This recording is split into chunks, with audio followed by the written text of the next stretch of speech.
Yumauman ang kanyang mga magulang, hindi po ito naging hadlang para kay Kevin Villanueva na magpasalamat at bigyang pugay ang kanyang ama at ina sa nakamit niyang tagumpay. Sa katunayan, viral na ngayon ang Facebook picture ni Kevin na nakakuntodo toga noong nagpakuha sa tabi ng puntod ng kanyang mga magulang 5 araw matapos siyang graduate sa kursong Information Technology sa Letran noong lamang Marso.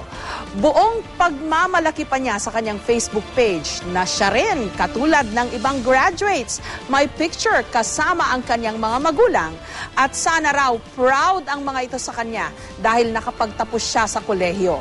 Kahanga-hanga, lalo na't hindi naging madali ang buhay para kay Kevin. Nawalan siya ng ina nung siya'y 10 years old pa lamang at ang kanyang ama pumanaw naman nung siya'y first year pa lang sa kolehiyo.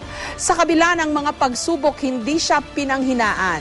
Nagsilbi pangaraw ang mga ito bilang inspirasyon para lalo siyang magpursige. Magandang simula para sa isang nagtapos.